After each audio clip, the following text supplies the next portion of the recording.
Hello dear student, हम लोग हाजिर हैं जैक मॉडल सेट का सॉल्यूशन का पार्ट 2 लेकर। जैसा कि आप लोगों को फर्स्ट पार्ट में हम लोग क्वेश्चन नंबर 1 से 20 कर चुके हैं। अब सेकेंड पार्ट में 21 to 40 क्वेश्चन जो बचे हुए हैं उनको करेंगे हम लोग। अब 21 क्वेश्चन क्या कह रहा है हम लोग का, अभी हम लोग अलजबरा में ही है, हम लोग का सफ़र अभी अलजबरा में ही चल रहा है। 21 number question sequence and series से लिया गया dear student. Sequence and series का 21 नंबर क्वेश्चन कह रहा है हम लोग का कि a1 equal to 3 and an equal to 3an-1 plus 2 for all n greater than 1 then a3 is equal to. भाई an इक्वल टू दे रखा है एक sequence 3an-1 plus 2, 3an-1 plus 2, 3an-1 और क्या बोल रखा भाई for all n greater than 1। भाई a1 का तो वैल्यू ऑलरेडी गिवन है। अब हम लोग यहाँ अगर a2 रख ले तो 3a2-1 प्लस 2 हो जाएगा कि नहीं, यानी 3a1 प्लस 2 हो गया। a1 का वैल्यू कितना दे रखा है हम लोग का, 3 दे रखा है, तो 3 × 3 प्लस 2 यानी 9 प्लस 2 कितना हो गया 11। ये a2 आया डियर स्टूडेंट, a2 आया। हम लोग से पूछ क्या रहा है a3। अब a3 पुट कर लेते हैं, नाउ a3 पुट कर लेते हैं हम लोग। a3 equal to 3a, n के जगह पर हम लोग 3 रख रहे हैं, 3-1 प्लस 2 यानी a3 equal to 3a2 plus 2 हो गया। अब a2 का वैल्यू कितना दे रखा है हमारे पास 11, 3 × 11 प्लस 2 कितना हो गया 33 प्लस 2 35 हो गया कि नहीं। कौन सा ऑप्शन है 21 का ऑप्शन नंबर, ऑप्शन डी हो गया। 21 का ऑप्शन कौन सा हो गया, डी हो गया 35। अब हम लोग चलते हैं नेक्स्ट क्वेश्चन तरफ। नेक्स्ट क्वेश्चन क्या कह रहा है हम लोग का, नेक्स्ट क्वेश्चन है 22 नंबर क्वेश्चन कह रहा है कि if in A GP the third term is 24 and the sixth term is 192 then first term is equal to। First term का मान पूछ रहा है डियर स्टूडेंट। थर्ड टर्म क्या है, गिवन क्या है भाई, third term equal to 24। nth term में जीपी में हम लोग फार्मूला क्या पढ़ रखे हैं, ar के पावर n-1। तो थर्ड टर्म हम लोग का 24 है, तो n का मान तो 3 हो गया ना जी, 3-1 इक्वल टू 24 यानी AR स्क्वायर इक्वल टू 24। इसको इक्वेशन नंबर फर्स्ट मान दे क्या। अब क्या बोला, and six term is 192। Again six term is कितना दे रखा है हम लोग का 192। सिक्स टर्म n के जगह पर 6 हो गया, AR के पावर n-1 यानी 6-1 इक्वल टू 192। AR के पावर 5 इक्वल टू कितना हो गया 192 हो गया।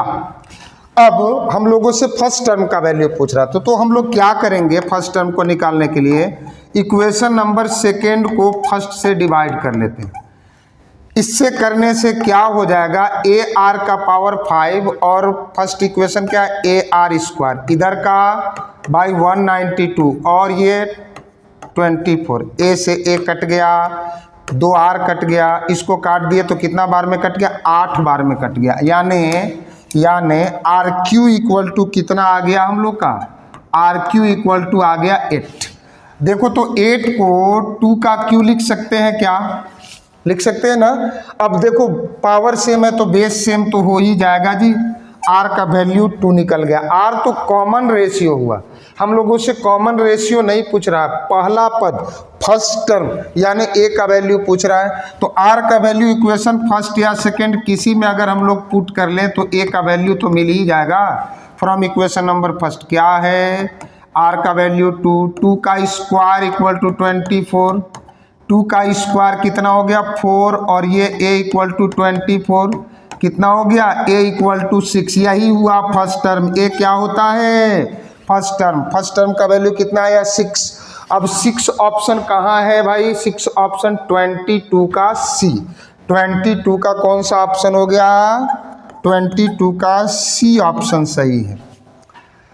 बढ़ते हैं डियर स्टूडेंट हम लोग नेक्स्ट क्वेश्चन तरफ। नेक्स्ट क्वेश्चन क्या कहता है 23। If arithmetic mean of two numbers 3 and x कैसा नंबर ग्रेटर देन 0 यानी positive is 15, then their geometric mean is equal to arithmetic mean between two numbers। arithmetic mean between two numbers क्या होता है a plus b upon 2 and geometric mean between two numbers क्या होता है root under ab। अब हम लोग को क्या देखना है क्वेश्चन नंबर 23 में कि भाई अरिथमेटिक मीन 15 है किसका किसके बीच का 3 और x के बीच का। तो arithmetic mean equal to 15 equal to a plus b by 2। a यानी 3 b यानी x अपॉन 2 क्रॉस मल्टीप्लीकेशन कर देंगे तो कितना हो गया 30 इक्वल टू 3 प्लस x। 3 को इधर ले आए तो x का वैल्यू कितना मिल गया 27। एक x जो नंबर गिवन x का वैल्यू जो गिवन नहीं था ये हम लोग x का वैल्यू फाइंड कर लिए। अब हम लोगों का इनका ज्योमेट्रिक मीन पूछ रहा है। तो geometric mean between two number क्या होता है भाई geometric mean between two number root under A B. A तो ऑलरेडी गिवन था और b जो x था ये x तो हम लोग फाइंड कर चुके। तो 3 इंटू 27 कितना हो गया 81। 81 का स्क्वायर रूट कितना हो जाता है 9। 23 का कौन सा ऑप्शन मिल गया हम लोगों को बी मिल गया। सीक्वेंस एंड सीरीज यहाँ आकर ख़त्म हो जाता है डियर स्टूडेंट। और अब हम लोग बढ़ गए किसके तरफ कोऑर्डिनेट ज्योमेट्री। कोऑर्डिनेट ज्योमेट्री देखते हैं कोऑर्डिनेट ज्योमेट्री का कहानी क्या है। क्वेश्चन नंबर 24 में हम लोग आ जाते हैं। क्वेश्चन 24 में कि the slope of a line passing through the points -3 2 and 1 4। 2 point दे रखा और इससे पास करने वाला स्लोप हम लोगों से पूछ रहा है। तो स्लोप 2 पॉइंट जब भी गिवन होते हैं तो उनका स्लोप निकालने के लिए हम लोग फार्मूला क्या पढ़े हैं m equal to y2 minus y1 upon x2 minus x1। तो ये जो लाइन का स्लोप पूछ रहा है इस लाइन के स्लोप को अगर हम लोग m लिख लें और x1 y1 x2 y2 y2 कितना हो गया 4 माइनस y1 कितना हो गया 2 अपॉन x2 कितना हो गया 1 माइनस x1 माइनस 3 माइनस पहले से और माइनस गुना माइनस प्लस हो गया m इक्वल टू 2/4 यानी कितना हो गया ये 1/2 हो गया। स्लोप कितना हो गया 1/2। 24 का कौन सा ऑप्शन हो गया 24 का ऑप्शन ए हो गया। बढ़ते हैं डियर स्टूडेंट हम लोग नेक्स्ट क्वेश्चन तरफ बढ़ते चलते हैं। क्वेश्चन नंबर में अब हम लोग आ गए 25 नंबर क्वेश्चन क्या कर रहा है the angle between the lines 2x minus y plus 3 equal to 0 and x plus 2y plus 3 equal to 0। बोल रहा है कि ये 2 लाइन दे रखा है इनके बीच का एंगल फाइंड करना है। देखो जब कभी भी 2 लाइन के बीच का एंगल हमको फाइंड करना है तो tan alpha equal to m2 minus m1 upon 1 plus m1 into m2 acute angle find करते हैं हम लोग। तो और इसमें ध्यान रखेंगे 1 प्लस m1 इंटू m2 0 नहीं होना चाहिए। 1 plus m1 into m2 not equal to 0। तो भाई ये 2 लाइन से हम लोग पहले स्लोप फाइंड कर लेते हैं। इसका स्लोप को m1 मान लेंगे इसके स्लोप को m2 मान लेंगे और इस फार्मूला पर पुट कर लेंगे दोनों लाइन के बीच का एंगल फाइंड हो जाएगा। आते हैं भाई तो भाई इसका स्लोप कैसे निकालें। तो इसका स्लोप निकालने के लिए इसको स्लोप इंटरसेप्ट फॉर्म में लिखना पड़ेगा। स्लोप इंटरसेप्ट फॉर्म क्या है भाई y equal to M X plus C जिसमें m स्लोप होता है cy इंटरसेप्ट होता है। तो देखते हैं हम लोग इस इक्वेशन को 2x minus y plus 3 equal to 0। 2x minus y plus 3 equal to हम लोग को इस फॉर्म में लिखना है यानी 2x प्लस 3 माइनस वाई को बराबर किधर ले आए तो प्लस वाई हो गया क्या। अब हम लोग इससे अगर कंपेयर करें तो x का कोएफिशिएंट जो होता है वही स्लोप है। तो x का कोएफिशिएंट 2 हो गया यानी पहला लाइन का स्लोप क्या मिल गया हम लोग को 2 मिल गया।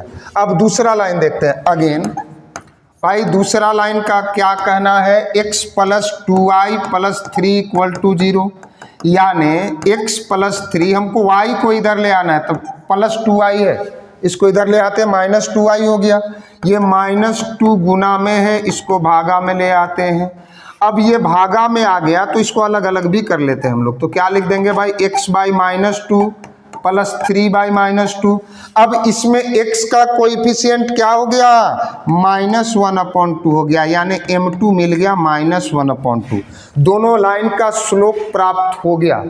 अब मेरे दिमाग में एक बात आ रहा है कि भाई क्यों ना इस पर रखने के बजाय स्लोप, चूंकि हम लोग को ऐसा मिल रखा है, हम m1 इंटू m2 कर दे क्या। अगर m1 इंटू m2 -1 हो गया तो दो लाइन परपेंडिकुलर होते हैं कि नहीं, और जब परपेंडिकुलर हो जाएंगे तो उनके बीच का एंगल 90 डिग्री। तो भाई ये स्लोप 2 और ये स्लोप -1/2, यानी दोनों लाइन तो परपेंडिकुलर हो गए ना, -1 के इक्वल आ गए ना, यानी दोनों लाइन परपेंडिकुलर होंगे, और जब परपेंडिकुलर होंगे तो इनके बीच का एंगल कितना डिग्री का, 90 डिग्री का एंगल होगा इनके बीच का। 90 डिग्री का एंगल किस ऑप्शन में दे रखा है, 25 का ए दे रखा है। ध्यान रखेंगे m1 इंटू m2 दो स्लोप अगर मल्टीप्लाई करते हैं हम लोग, और उसको मल्टीप्लाई करने के बाद -1 के इक्वल आ जाता है, यानी दोनों लाइन परपेंडिकुलर है, और परपेंडिकुलर है तो जाहिर सा बात है जी, जग जाहिर है एंगल 90 डिग्री का ही होगा। बढ़ते हैं बच्चों हम लोग नेक्स्ट 26 में बोल रहा है, if the coordinates of the middle point of the portion of a line intercepted between the coordinate axis is 3 then equation of line will be. क्या कह रहा है भाई, देखो हम लोग लाइन का इक्वेशन इंटरसेप्ट फॉर्म में पढ़े थे, इंटरसेप्ट फॉर्म में पढ़े थे। क्या पढ़े थे, थोड़ा सा दिखला देते हैं आपको। भाई एक्स एक्सिस को अगर ए इंटरसेप्ट पर काट रहा है तो ये वाई तो 0 होगा, वाई एक्सिस को यदि बी इंटरसेप्ट पर काट रहा है तो x 0 y का वैल्यू भी होगा। भाई हम लोगों को कह रहा है कि middle portion intercepted between, middle portion, इस लाइन का मिडिल पोर्शन का पॉइंट दे रखा है। अब यदि हम लोग इस लाइन का मिड पॉइंट निकाल दें, चूंकि मिडिल पोर्शन दे रखा है ना, मिड पॉइंट निकाल देंगे तो हम लोग को एक्स एक्सिस का जो इंटरसेप्ट है और वाई एक्सिस का जो इंटरसेप्ट है दोनों मिल जाएगा। तो भाई क्यों ना हम लोग फटाफट ऐसा कर लें भाई, mid point of line, line का कोई नाम भी दे सकते हैं बच्चों, mid point of line. Mid point of line तो 10th क्लास में ही पढ़े हैं हम लोग जी, x1 y1 x2 y2 xy, यानी x equal to x1 plus x2/2, cross multiplication कर देते, a का वैल्यू 6 मिल गया क्या। उसी तरह से y equal to 2 equal to y1 y2 यानी b/2, क्रॉस मल्टीप्लीकेशन कर दे तो कितना लिख दें, b का वैल्यू 4 लिख दें। भाई a और b मिल गया। अब इंटरसेप्ट फॉर्म में लाइन का इक्वेशन का फार्मूला हम लोग को तो पता ही है। क्या पता है कि x/a plus y/b equal to कितना होता है, 1। a का वैल्यू क्या मिला, 6, b का वैल्यू क्या मिला, 4 इक्वल टू 1। अब इसको कैसे सॉल्व किया जाए ये हमको बताने की आवश्यकता तो है नहीं, फिर भी हम क्या करते हैं, 6 और 4 का एलसीएम कर लेते हैं। 6 और 4 का एलसीएम कितना हो जाएगा, 12, 6 इंटू 2 12, 2x, 4 इंटू 3 12 यानी 3y equal to 1, 2x plus 3y equal to कितना हो गया, 12 हो गया। ये प्लस में है, ऐसा ही ऑप्शन दे रखा है 2x plus 3y equal to 12। हाँ भाई 26 का कौन सा ऑप्शन लिख दें हम, 26 का ऑप्शन ए लिख देते हैं। देख लो ऑप्शन ए है ना जी, 2x plus 3y equal to 12। बढ़ते हैं बच्चों हम लोग नेक्स्ट क्वेश्चन तरफ बढ़ते हैं और देखते हैं 27। भाई एक पॉइंट दे रखा है और उस पॉइंट से एक लाइन का डिस्टेंस पूछ रहा है। भाई जब कभी भी मान लेते हैं कोई पॉइंट x1 y1 है, पॉइंट x1 y1 है, और एक लाइन है जिसका equation general form of equation है, लाइन का जनरल फॉर्म में दिया हुआ है। अब इसके बीच का अगर डिस्टेंस निकालना होता है हम लोग को तो क्या करते हैं भाई, इस x को x1, y को by1 प्लस सी अपॉन x का जो कोएफिशिएंट है कितना, a का स्क्वायर प्लस y का जो कोएफिशिएंट है b का स्क्वायर। चूंकि लेंथ और डिस्टेंस कभी भी नेगेटिव नहीं होता इसलिए हम लोग इसको मॉड में भी रख लेते हैं। तो भाई 27 नंबर जो क्वेश्चन है ना, हमको इसी पर लग रहा है कि भाई इसी पर है। क्या पॉइंट दे रखा है, देख लो x1 और y1, लाइन का इक्वेशन भी दे रखा है। तो भाई हम सीधे सीधे डिस्टेंस निकाल देते हैं ना, x के जगह पर रख दिए 3, 3 इंटू 3 कितना 9, y के जगह पर -5, -4 इंटू -5, माइनस गुना माइनस तो प्लस हो जाएगा कितना 20, -26 अपॉन रूट अंडर a का स्क्वायर, x के पहले जो होगा वो a का स्क्वायर होगा, तो a का स्क्वायर यानी 3 का स्क्वायर कितना 9, प्लस b का स्क्वायर यानी -4 का स्क्वायर कितना 16। ये भाई d इक्वल टू कितना 29 माइनस 26 कितना हो गया 3, और ये कितना हो गया 25। मॉडुलस में पॉजिटिव तो पॉजिटिव ही होते हैं, 3 का 3, 25 का 5। लंबाई दूरी को हम लोग यूनिट में कह देते हैं हम लोग, लेकिन हम लोग का 3/5 ऑप्शन दे रखा है, इसलिए हम लोग क्या लिख दिए 20C का ऑप्शन कौन सा हो जाएगा, C हो जाएगा। 20C का ऑप्शन कौन सा हो जाएगा, C हो जाएगा 3/5। बढ़ते हैं हम लोग 28 कोनिक सेक्शन में पहुंच गए भाई। The radius of the circle x square plus y square plus 8x plus 10y minus 8 equal to 0। देखो जनरल फॉर्म पढ़े थे हम लोग, इक्वेशन ऑफ सर्कल का जनरल फॉर्म क्या पढ़े थे हम लोग, इक्वेशन ऑफ सर्कल का जनरल फॉर्म पढ़े थे हम लोग x square plus y square plus 2gx plus 2fy plus c equal to 0, जिसमें सेंटर -g -f, ठीक है, और रेडियस रूट अंडर g का स्क्वायर प्लस f का स्क्वायर माइनस c हो जाता है। हम लोगों से सेंटर तो पूछा नहीं, क्या पूछा है, रेडियस पूछ रहा है, रेडियस। तो भाई रेडियस के लिए g, f और c ये 3 वैल्यू तो हमारे पास होने चाहिए। तो हम इस इक्वेशन से इसको कंपेयर कर लेते हैं भाई। कंडीशंस, इक्वेशन सर्कल का है कि नहीं, उसके लिए कंडीशंस जो होते हैं उसको ये सेटिस्फाई तो कर ही रहा है। तो 2gx 8x के बराबर है, यानी 2gx अगर 8x के बराबर है तो हम लोगों को g का मान कितना मिल जाएगा, 4 मिल गया। अब 2fy जो है सो 10y के इक्वल है, 10y, तो f का वैल्यू क्या मिल जाएगा हम लोगों को, 5 मिल जाएगा। f का वैल्यू क्या मिल जाएगा, 5 मिल जाएगा। और अगर c का देखें तो c का वैल्यू कितना है, -8 है। अब हम लोगों से जो रेडियस पूछ रखा था, रेडियस जो पूछ रखा था, रूट अंडर g का स्क्वायर, g 4 का स्क्वायर 16, f का स्क्वायर 5 का स्क्वायर 25, माइनस c -8 है तो माइनस माइनस प्लस हो गया।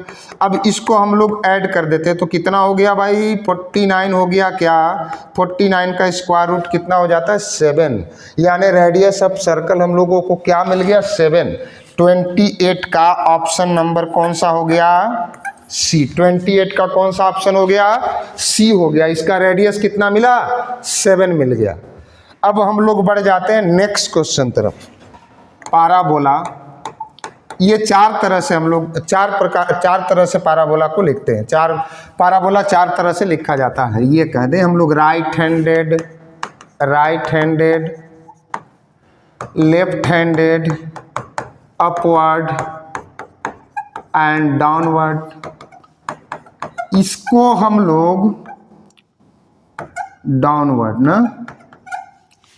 इसको हम लोग इक्वेशन से पहचान लेते हैं भाई। Y square equal to 4x right handed parabola हुआ कि नहीं, y square equal to -4x left handed हुआ कि नहीं, x square equal to 4ay upward हुआ कि नहीं, और x square equal to -4ay downward हुआ कि नहीं। सर जी हो तो गया, लेकिन यहाँ पूछ क्या रहा है भाई, focus and length of latus rectum, focus and length of latus rectum. यानी अगर हमको ए का वैल्यू मालूम हो जाए तो हम फोकस भी फाइंड कर सकते हैं और लेटस रेक्टम भी फाइंड कर सकते हैं। तो अगर हम इसको कंपेयर करें तो भाई हमको जो नजर आ रहा है ये लेफ्ट हैंडेड पाराबोला है। वाई स्क्वायर इक्वल टू क्या दे रखा है उन्होंने -8x दे रखा है। वाई स्क्वायर भाई इक्वेशन को अगर हम लोग इक्वेट करते हैं तो LHS तो सेम है, तो RHS को सेम कर ले। क्या RHS बराबर हो जाएगा क्या, माइनस माइनस खत्म हो गया, x खत्म हो गया, यानी 4a इक्वल टू तो 8 हो गया। a का वैल्यू क्या मिल गया 2। बस a का ही वैल्यू का तो तलाश था।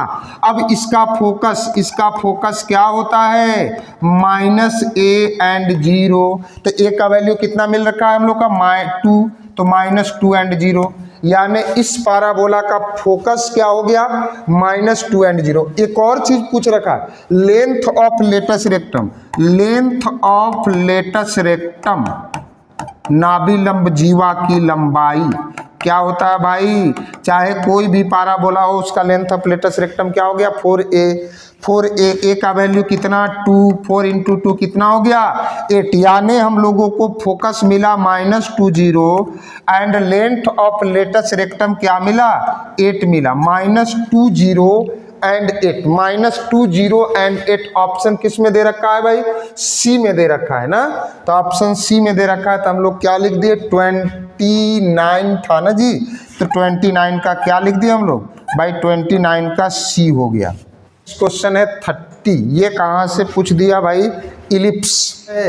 The vertices of an ellipse are ±50 and foci कितना दिया हुआ +-40, देन इक्वेशन ऑफ इलिप्स। देखो वर्टिसेज दिया हुआ है कितना +-50। इलिप्स भी देखते समय हम लोगों को ध्यान में आ रहा है थोड़ा सा बात, कैसा हॉरिजॉन्टल और वर्टिकल इलिप्स, हॉरिजॉन्टल और वर्टिकल इलिप्स, हॉरिजॉन्टल और वर्टिकल इलिप्स, हॉरिजॉन्टल और वर्टिकल इलिप्स भाई, हॉरिजॉन्टल इलिप्स, वर्टिकल इलिप्स है ना ध्यान में। इसका equation x² by a² + y² b² = 1 लिख दें। इसका equation x² by b² + y² by a² = 1 लिख दें क्या। तो हम लोग क्या करते हैं कि ये जो हम लोग का वर्टिसेज दे रखा है ना, ये किसका दे रखा है हॉरिजॉन्टल का दे रखा, हॉरिजॉन्टल का इसका, और हम लोगों से इसका इक्वेशन पूछ रहा है। तो भाई इक्वेशन के लिए हमारे पास 2 वैल्यू होना चाहिए, a का और b का। और देखो वर्टिसेज दिया हुआ है, यानी वर्टिसेज दिया हुआ है, यानी a का वैल्यू दिया हुआ है जी, a का वैल्यू कितना दिया हुआ है 5, फोकस दिया हुआ है या वैल्यू कितना 4। अब यदि हम लोग b का वैल्यू फाइंड कर ले तो इक्वेशन आसानी से निकाल सकते हैं कि नहीं। तो c² = हम लोग इसमें क्या पढ़े a² - b², c यानी 4 का स्क्वायर 16, a यानी 5 का स्क्वायर 25 माइनस b² को इधर ले आए तो 25 - 16 कितना हो गया 9 हो गया। अब इक्वेशन लिख देते हैं भाई, इक्वेशन लिख देते हैं, कहाँ लिख दे यहीं लिख देते हैं, इस बॉक्स में देखेंगे आप क्या होता है भाई equation x² by a², a का वैल्यू 5 है, 5 का स्क्वायर कितना 25 प्लस y² बाई b² यानी 9 आ गया = 1 हो गया। x² by 25 plus y² by 9 = 1 हो गया कि नहीं इसका। तो कौन सा ऐसा ऑप्शन दे रखा है आप देख सकते हैं, x² by 25 plus y² by 9 = 1, यानी हम लोगों का इक्वेशन जो ऑप्शन जो मिला ये 30 का क्या मिल गया सी हो गया। अब हम लोग बढ़ जाते हैं क्वेश्चन नंबर 31 क्या। तो भाई the eccentricity of hyperbola x² by 9 minus y² by 16 = 1, hyperbola के साथ भी तो वही कंडीशन है जो इलिप्स के साथ था। 2 हाइपरबोला होते हैं, horizontal and vertical, horizontal and vertical. Hyperbola भी तो हॉरिजॉन्टल और वर्टिकल में होता है, हॉरिजॉन्टल एंड वर्टिकल। हॉरिजॉन्टल का equation x² by a² minus y² by b² = 1 हो गया क्या। वर्टिकल का y² by a² minus x² by b² = 1 हो गया क्या। आप इक्वेशन को देख पा रहे होंगे अगर तो x² by 9 minus y² by 16 यानी हॉरिजॉन्टल से बात कर रखा है। इसेंट्रिसिटी पूछ रहा है, इसेंट्रिसिटी क्या होता है चाहे हॉरिजॉन्टल हो चाहे वर्टिकल हो, उसका इसेंट्रिसिटी होता है E equal to C by A. यानी इसेंट्रिसिटी फाइंड करने के लिए C और A का वैल्यू मालूम होना चाहिए। अब हमारे पास अगर इक्वेशन से हम लोग देखें तो कंपेयर करें तो A स्क्वायर का वैल्यू तो 9 है और B स्क्वायर का वैल्यू कितना है 16 है। तो हम लोग अगर C का वैल्यू निकालना हो तो इसेंट्रिसिटी के लिए हम लोग क्या लिख दें, सीधा E equal to C by A लिख दें, E equal to C by A. अब C equal to root under A square plus B square होता है ना जी बाई ए। तो A square plus B square यानी A का स्क्वायर 9, B का स्क्वायर कितना 16 बाई ए कितना हो गया, A कितना हो गया, A कितना हो गया। तो A स्क्वायर इक्वल टू 9 है तो A कितना हो जाएगा 3। इसको ऐड कर देंगे तो 25 का रूट कितना 5/3।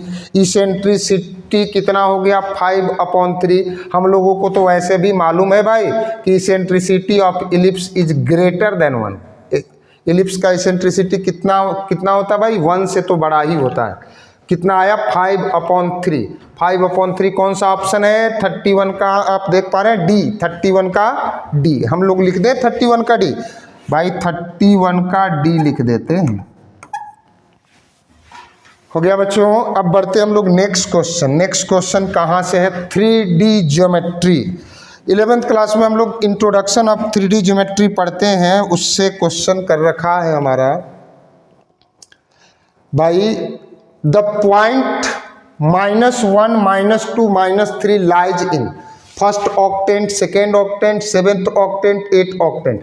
जैसे हम लोग 2 डायमेंशनल ज्योमेट्री में क्वाड्रेंट पढ़ते हैं बच्चों, 3 डायमेंशनल ज्योमेट्री में ऑक्टेंट पढ़ना पड़ता। ऑक्टेंट ये 8 घर का होता है। अगर हम सिर्फ लिख दें कि कौन सा ऑप्शन होगा तो शायद आप ना समझ पाएं, इसलिए हम क्या करते हैं यहाँ ऑक्टेंट बना ही देते हैं, फटाफट बना देते हैं, फटाफट बना देते हैं। यहाँ एक्सिस लिख दें, 3 एक्सिस होंगे ना 3 dimensional, X, Y and Z।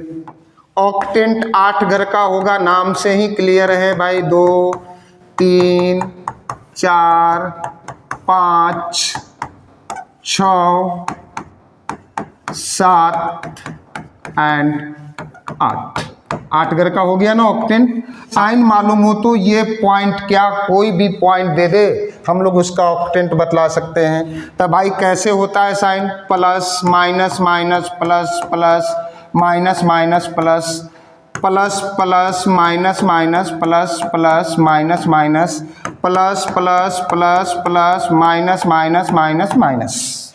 हो गया क्या बच्चों? सर जी आपने तो फटाफट भर लिया इसको, अब आप ये तो बता दो कि ये किस ऑक्टेंट में है। तो भाई आप देखो, अब हमें क्या बताना, हमने तो आपके सामने पूरी कहानी रख दी। एक्स भी नेगेटिव, वाई भी नेगेटिव, जेड भी नेगेटिव, ऐसा किस ऑक्टेंट में होता है? यहाँ देखो एक्स भी नेगेटिव, वाई भी नेगेटिव एंड जेड भी नेगेटिव। किस ऑक्टेंट में? सेवेंथ, यानी ये 7th ऑक्टेंट का पॉइंट है भाई। -1, -2, -3 किस में? 7 में। तो 7 किस ऑप्शन में दे रखा है? 32 का सी ऑप्शन दे रखा है, 32 का सी ऑप्शन दे रखा है।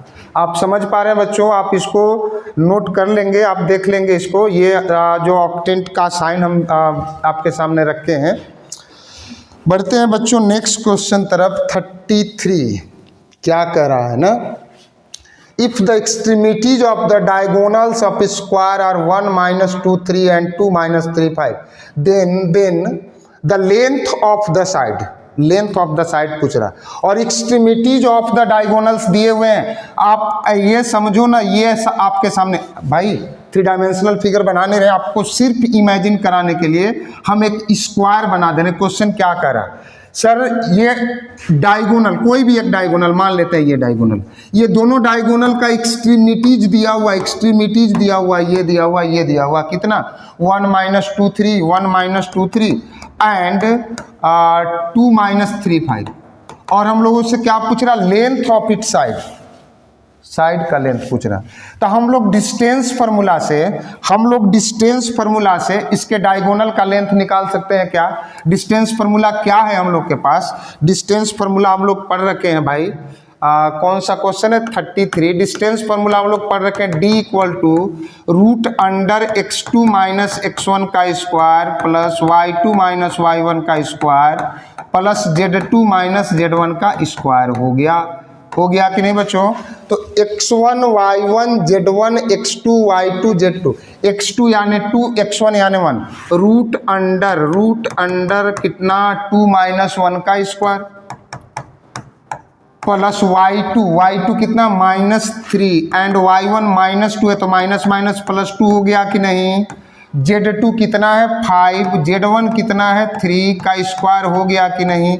तो d इक्वल टू 2 माइनस 1 का स्क्वायर यानी 1 हो गया -3 प्लस 2 -1 का स्क्वायर 1 5 माइनस 3 2 3 का 5 माइनस 3 2 हो गया और 2 का स्क्वायर कितना 4 यानी √6 हो गया। ये लेंथ ऑफ डायगोनल आया बच्चों। अगर लेंथ ऑफ डायगोनल इन्होंने पूछा होता तो हम लोग रूट ए ऑप्शन को कह देते, लेकिन ये क्या पूछे भाई लेंथ ऑफ इट्स साइड। अब आपको मालूम होगा शायद कि लेंथ ऑफ डायगोनल्स क्या भाई हम लोग जानते हैं ना, length of diagonal equal to √2 into length of side. तो लेंथ ऑफ डायगोनल क्या आया हम लोगों का लेंथ ऑफ डायगोनल ई लिखा जा भाई, ई नहीं लिखाएगा तो नीचे लिख देते हैं, हमारे पास तो जगह है ही। लेंथ ऑफ डायगोनल कितना है √6 and √2 into length of side. इसको काट दिए हम लोग तो कितना हो गया √3 यानी लेंथ ऑफ साइड क्या मिल गया हम लोगों को, लेंथ ऑफ साइड क्या मिला √3। 33 का कौन सा ऑप्शन हो गया 33 का ऑप्शन बी हो गया, 33 का ऑप्शन बी हो गया। आप देख पा रहे 33 का बी। अगर लेंथ ऑफ डायगोनल पूछा होता ना दोनों एंड पॉइंट देखे तो कितना होता √6, लेकिन लेंथ ऑफ साइड पूछा था इन्होंने, हम लोग क्या फाइंड किए √3 लेंथ ऑफ साइड। यहाँ आकर कोऑर्डिनेट ज्योमेट्री खत्म हो जाता है। अब हम लोग बढ़ जाते हैं आगे बढ़ जाते हैं 34 नंबर। यहाँ आगे हम लोग कैलकुलस में डिफरेंशिएशन से क्वेश्चन कर रखा है भाई। 34 क्या दे रखा fx equal to sine 2x then f dash π/6 is equal to भाई fx equal to sine 2x दे रखा है। अब इसका हम डिफरेंशिएट कर दे, क्या differentiate it with respect to x। fx का डिफरेंशिएट करेंगे तो क्या लिख देंगे हम लोग f डैश x। fx का डिफरेंशिएट करेंगे तो क्या लिख देंगे f डैश x और d sine 2x upon dx f dash x equal to chain rule पर तोड़ते समय आपको एक बहुत ही प्यारा सा बात बतलाए थे, आप जान भी रहे होंगे बच्चों। d साइन के x का डेरिवेटिव अगर हमको लिखना हो डायरेक्ट तो ये जो k है इसको लिख लेते हैं पहले, और साइन का जो डेरिवेटिव होता है साइन का कितना cos, यानी अगर इसको हम लिखना चाहें तो 2 साइन 2x का cos 2x लिख दें क्या। अब हम लोगों से वैल्यू किसका पूछ रखा था f डैश π/6, यानी x के जगह पर हमें π/6 पुट कर लेना π/6, तो 2 cos 2 इंटू π/6 हो गया, यानी ये कट गया तो कितना हो गया cos π/3 यानी cos 60, और cos 60 का वैल्यू कितना होता है 1/2, 2 और 2 तो कट गया 1 आ गया। ऑप्शन ऐसा कोई है क्या है 34 का बी ऑप्शन हो गया, 34 का ऑप्शन बी हो गया। इसको हम लोग यहाँ से चेन रूल पर तोड़कर भी फाइंड कर सकते हैं, साइन को छोड़ेंगे d2x into d2x upon dx ऐसा भी कर सकते हैं, लेकिन हम लोग ऑब्जेक्टिव क्वेश्चन करते समय जितना समय बचा सके खुद का हम लोग को ही काम आ जाता है। बढ़ जाते क्वेश्चन नंबर 35। क्वेश्चन नंबर 35 क्या कह रहा है 35 है टेंड्स टू 1 x का power 15 minus 1 upon x minus 1 is. भाई लिमिट में एक याद होगा आपको हमने पढ़ाया था limit x tends to 1, x का power n minus one upon x minus one, direct n लिख देते हैं, n ये वाला n। अगर हम लोग इस रूल से देखें इसको तो लिमिट x टेंड्स टू 1 का वैल्यू कितना है 15। बड़ी बड़ी बातें क्या करना है, ये तो छोटा सा बात है। 15 यानी 35 का कौन सा हो गया बी, 35 का ऑप्शन कौन सा हो गया बी ऑप्शन हो गया। अब हम लोग बढ़ जाते हैं क्वेश्चन नंबर 36। 36 क्वेश्चन क्या कह रहा है, क्वेश्चन नंबर 36 दे रखा है derivative of cos x upon 1 plus sine x with respect to x। ये क्वेश्चन टूल पर है भाई। क्वेश्चन टूल अगर आपके ध्यान में होगा तो हम आपको बताएं क्या आपके ध्यान में क्वेश्चन टूल है। u बाई वी के फॉर्म में अगर फंक्शन मिलेगा तो v को छोड़ देते हैं, u का डिफरेंशिएट कर दें, माइनस फिर u को छोड़कर v का डिफरेंशिएट करते हैं, अपॉन नीचे v का स्क्वायर कर लेते हैं। ये क्वेश्चन रूल ऑफ डेरिवेटिव है। हम लोगों का जो 35 नंबर क्वेश्चन दे रखा है ना भाई, इसी फॉर्म पर दे रखा है। y इक्वल टू अगर हम मान लें, y इक्वल टू अगर हम मान लें तो ऐसा लिख सकते हैं ना cos x upon 1 plus sine X derivative dy by D X ही तो होता है भाई। तो डिफरेंशिएट कर देते हैं इसको, differentiate it with respect to x। भाई इन्होंने कहा है x के रिस्पेक्ट में करने को, y का dy upon D x, D upon D x cos x by 1 plus sine x.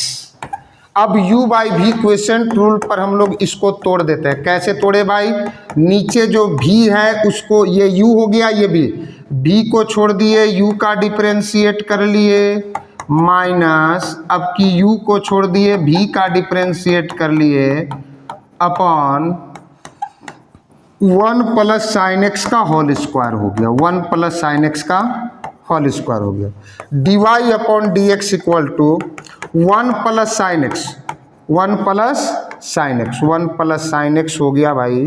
Extra line कहाँ से आ गया, cos x का derivative minus sine X, minus यहाँ लिख दे क्या बच्चों, माइनस cos x। अब इसको अगर अलग अलग करते हैं तो 1 का d1 अपॉन डी एक्स, 1 तो कांस्टेंट, साइन एक्स का cos x, साइन एक्स का cos x upon 1 plus sine x का होल स्क्वायर हो गया ना। सर जी आप सोल्व करते रहो, हमें डिफरेंशिएशन तो आता ही है। अब इसको हम लोग मल्टीप्लाई कर लेते हैं ना, तो मल्टीप्लाई कर ले अगर तो -1 माइनस से भी मल्टीप्लाई कर ले और साइन से भी मल्टीप्लाई कर ले, क्या दोनों एक साथ मल्टीप्लाई कर ले, आप समझ जाएंगे।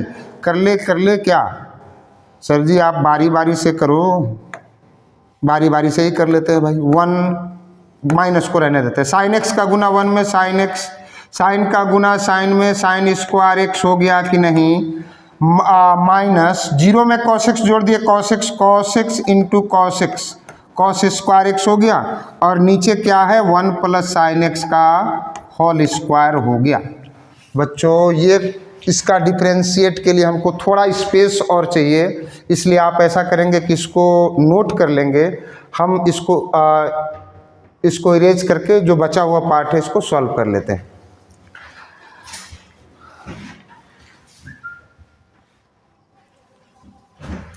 हाँ बच्चों अभी इसका सॉल्यूशन अभी हमारा थोड़ा सा रह गया, इसलिए आप ऐसा करें इसका स्क्रीनशॉट ले लें, हम इसको अगले पेज में सॉल्व कर लेते हैं जो बचा हुआ पार्ट है।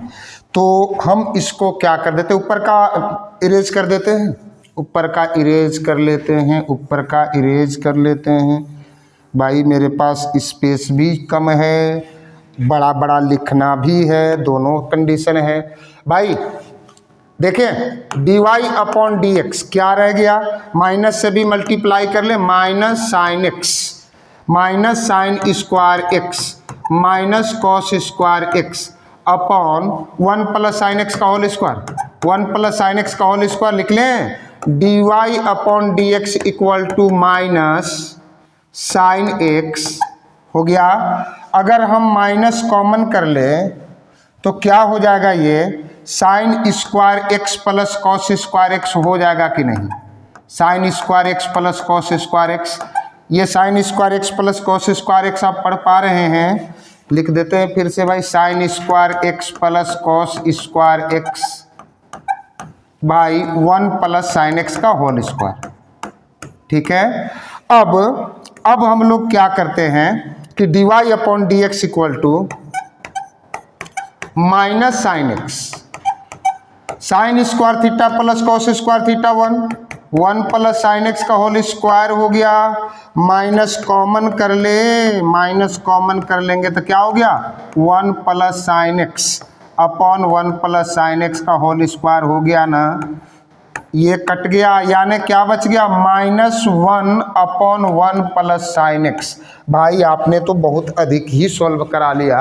-1 अपॉन 1 प्लस साइन एक्स कौन सा ऑप्शन, सी ऑप्शन दे रखा, तो 36 का हम सी लिख दें।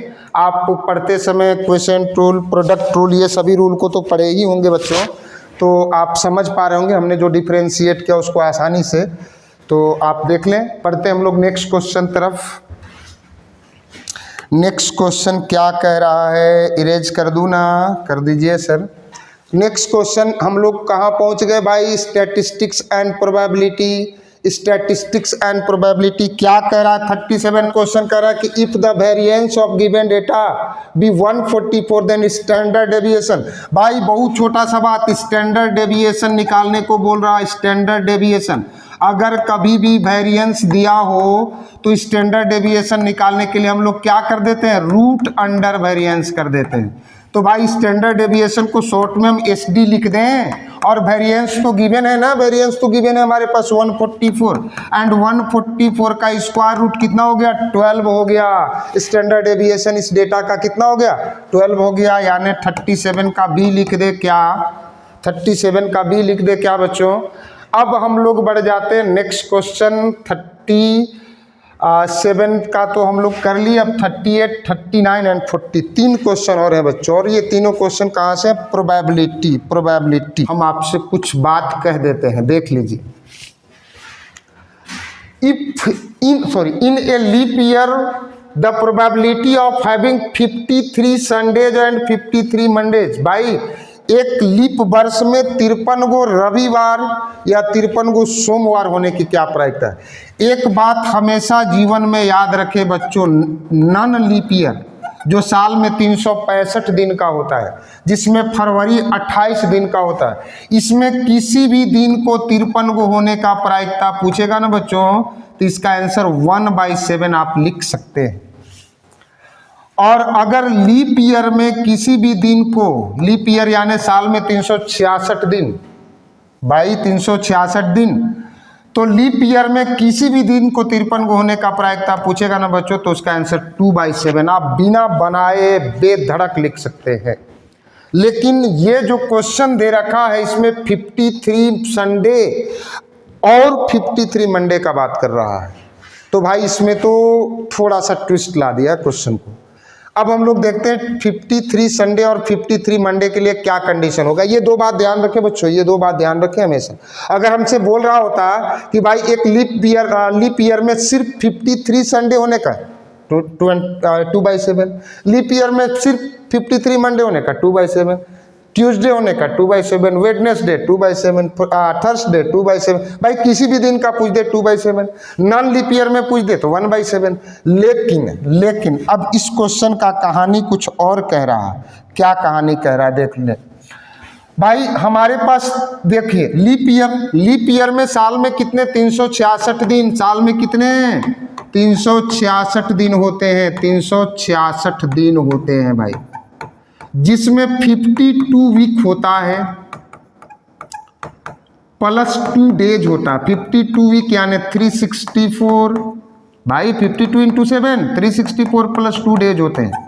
तो भाई 50 जब वीक हो गए तो 50 तो हर एक दिन हो गए कि नहीं, एक सप्ताह में 7 दिन, तो भाई 52 तो हर एक दिन हो गए कि नहीं। अब ये जो 2 दिन बचा है, ये 2 दिन में 53 संडे और 53 मंडे का कंडीशन क्या है। तो भाई प्रोबेबिलिटी निकालने के लिए सबसे पहले हम लोग एस निकाल लेते हैं, एस सैंपल स्पेस। एस क्या कह रहा है, एस क्या कह रहा है क्वेश्चन में। एस हमारे पास ये जो 2 दिन बचे हैं, उस 2 दिन में इन दोनों ये दोनों का प्रोबेबिलिटी बतलाना। तो हमारे पास 2 दिन किस प्रकार से बच सकते हैं भाई, संडे मंडे और मंडे ट्यूसडे और ट्यूसडे वेडनेसडे और वेडनेसडे थर्सडे। हाँ बच्चों, हम लोग बात कर रहे थे कि भाई जो हमारे पास 2 दिन बचे हुए हैं, ये 2 दिन में 53 संडे और 53 मंडे किस तरह से लिए जा सकते हैं।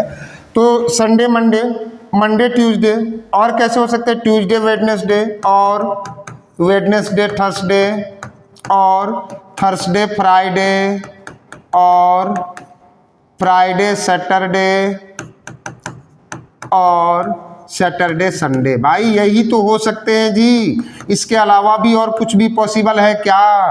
नहीं। नंबर ऑफ एस कितना मिल गया? Number of S 1 2 3 4 5 6 7, number of S 7 हो गया। अब हमारे पास 2 इवेंट है बच्चों, 53 संडे और 53 मंडे। तो भाई 53 संडे को हम लोग मान लेते हैं, ए से मान लेते हैं, ए मान लेते हैं 53 संडे। 53 संडे किन कंडीशंस में हो सकते हैं? 53 संडे किन कंडीशंस में हो सकते हैं? तो भाई संडे मंडे रहेगा तब।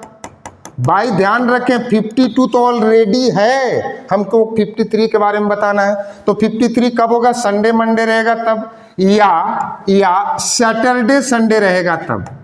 जो 2 दिन है, ये 2 दिन का कॉम्बिनेशन भाई इस प्रकार रहेगा, तब ना एक दिन संडे का होगा तो 53 संडे होगा। यानी नंबर ऑफ ए तो 2 हो गया, पी ए इक्वल टू 2/7 लिख दें क्या? NE/NS। प्रोबेबिलिटी ऑफ इवेंट तो ये मालूम है बच्चों, probability of event P equal to NE/NS। यहाँ छोटा सा लिख देते हैं P equal to NE/NS। 10th class से ही आप सबों ने पढ़ा इस फॉर्मूला को। अब बी इवेंट जो है 53 मंडे है, 53 मंडे। अब ये 53 मंडे कैसे पॉसिबल है? 53 मंडे कैसे पॉसिबल है भाई? तो भाई बी इक्वल टू कैसे पॉसिबल है? तो मंडे ये संडे मंडे, इसमें तो मंडे है ना जी, और Monday Tuesday, Monday Tuesday, Monday Tuesday, यानी नंबर ऑफ बी भी तो 2 हो गया। अब इसका भी प्रोबेबिलिटी निकालना होगा, पी बी इक्वल टू तो NE/NS 2/7। ठीक है। अब बच्चों फिलहाल इस इंफॉर्मेशन को आप लिख लें, स्क्रीनशॉट ले लें। हम फाइंड करेंगे ये दोनों इवेंट का, क्या फाइंड करेंगे? इंटरसेक्शन। यानी ए इंटरसेक्शन बी अगर करें तो ए और बी में जो कॉमन होंगे क्या? Sunday Monday. देखो भाई दोनों में है Sunday and Monday. Number of A intersection B कितना हो गया? 1 हो गया। इसका प्रोबेबिलिटी भाई P A intersection B equal to 1/7। अगर हमारे पास 2 इवेंट हो तो पी ए यूनियन बी निकालना है। भाई हम लोग के पास 2 इवेंट ए और बी हैं, तो हम लोग के पास क्या formula? P A plus P B minus P A intersection B हो गया ना। पी ए 2/7, पी बी 2/7 और पी ए इंटरसेक्शन भी 1/7। 7 LCM कर लेंगे, 4 - 1 कितना हो गया? 3/7 हो गया कि नहीं बच्चों? आप ध्यान से देख लेंगे इस क्वेश्चन को। पी 53 संडे और 2 बात आपको कह दें क्या? हम 2 बात कह दें क्या? 3/7 तो ऑप्शन आ गया हम लोग का। कौन सा ऑप्शन है? 38 का ऑप्शन ए, 38 का ऑप्शन ए। कितना हो गया? 3/7 हो गया, 3/7 हो गया। अब हम लोग बढ़ते हैं क्वेश्चन नंबर 39। बढ़ते हैं बच्चों हम लोग नेक्स्ट क्वेश्चन 39। 39 क्या कह रहा है? 39 का कहानी क्या है? The probability of getting exactly 2 tails in tossing a coin thrice.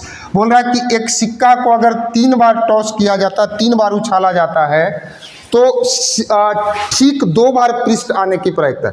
भाई सैंपल स्पेस पहले देख लेते हैं। एक सिक्का को 3 बार उछाला जाता है। सिक्का पर 2 पार्ट होते हैं कि नहीं बच्चों? Head and tail. तो हेड एंड टेल 3 बार उछाला जाता है, तो HT इंटू HT लिख दें। अब हम इसको मल्टीप्लाई कर लेते हैं भाई, कार्टियन प्रोडक्ट होता है ना, H का H में HH, H का T में HT, H का H में कर लिए, H का T में कर लिए, अब T का H में कर लेते हैं TH, और T का T में कर लेते हैं TT इंटू अभी एक और HT तो बचा हुआ है ना। अब S इक्वल टू इस H का इसमें कर लेते हैं, तो HH और ये H। अब HH का T में कर लेते हैं, तो HHT। अब HT का H में कर लेते हैं, तो HTH। अब HT का T में कर लेते हैं, तो HTT। अब TH का H में कर लेते हैं, तो THH। अब टी एच का टी में कर लेते हैं तो टी एच टी। अब टी टी का एच में कर लेते हैं तो टी टी एच। अब टी टी का टी में कर लेते हैं टी टी टी। यानी नंबर ऑफ एस जो हुआ हमारा वो कितना हो गया, 1 2 3 4 5 6 7 8। नंबर ऑफ एस कितना हो गया, 8।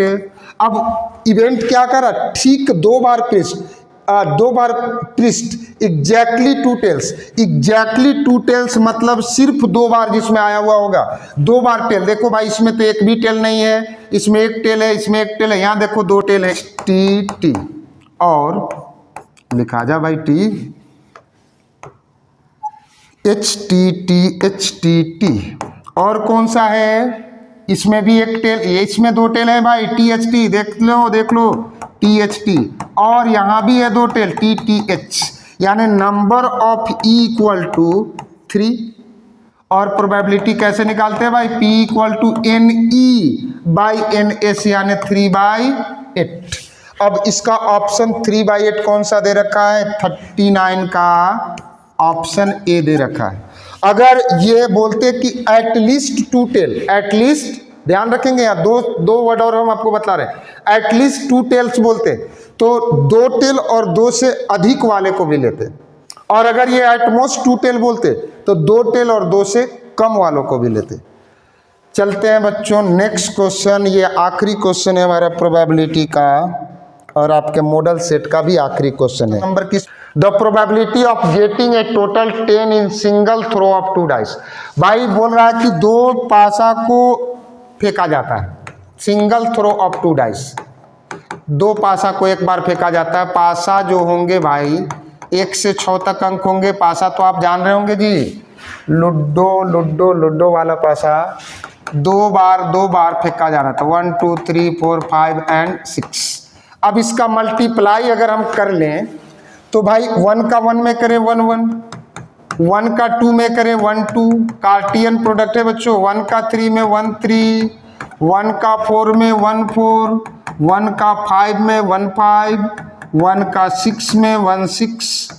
इसी तरह से 2 से करेंगे, इसी तरह से 3 से करेंगे, और इसी तरह से हम लोग 4 से भी 3 1 3 1 3 1। इसी तरह से 4 से कर लेंगे, इसी तरह से 5 से कर लेंगे, और इसी तरह से 6 से कर लेंगे।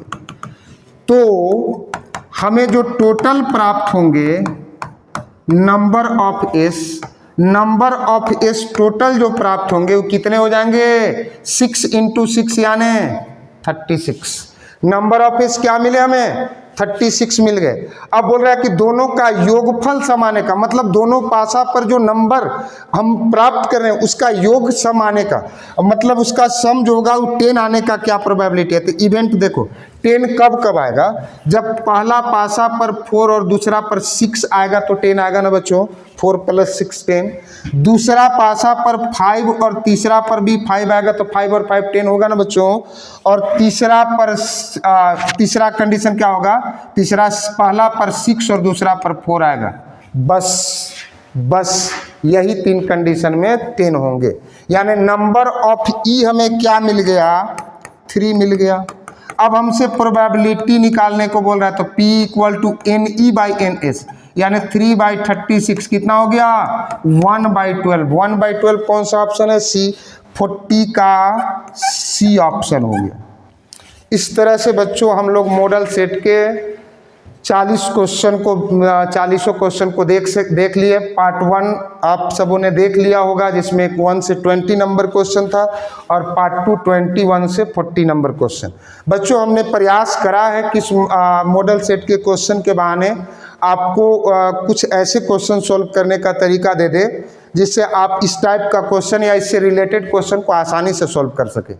बच्चों आप वीडियो देखकर हमें ज़रूर बताएं आपको ये वीडियो कैसा लगा, क्योंकि आप ये जो मेहनत किया जाता है बच्चों ये आपके लिए किया जाता है। आपके कमेंट का हमें प्रतीक्षा होगा।